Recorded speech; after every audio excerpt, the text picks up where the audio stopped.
मित्रांनो बघा कृषी उत्सव आहे. राहुल दादा तिथून माहिती घेतली, मामा. काय केले बघू. कृषी प्रदर्शन मोठा आहे की रे. होय लयच मोठा आहे. नमस्कार. नमस्कार नमस्कार. यशवंतराव चव्हाण साहेबांच्या नावाने यशवंत कृषी महोत्सव हे कृषी प्रदर्शन पलूस जिल्हा सांगली या ठिकाणी 31 ऑक्टोबर ते 4 नोव्हेंबर आयोजित करण्यात येते. जगभरातलं कृषी तंत्रज्ञान या ठिकाणी शेतकऱ्यांना पाहायला मिळणार आहे. मी तमाम शेतकरी बांधवांना विनंती करतो की या कृषी प्रदर्शनाचा त्यांनी लाभ घ्यावा.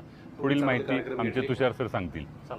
आपल्या कृषी प्रदर्शनामध्ये 1.5 कोटीचा 2 टनी रेड आहे प्रमुख आकर्षण म्हणून. बाबू बरं मला काय विचारायचं होतं, आपल्या कृषी प्रदर्शनामध्ये चाबूक भेटेल का हो? चाबूक.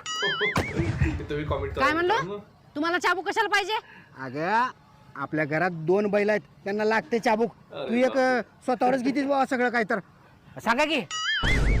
चला, आमच्याकडं आणखीन प्रमुख आकर्षण म्हणजे एक डॉग शो आहे आणि विविध प्रकारचे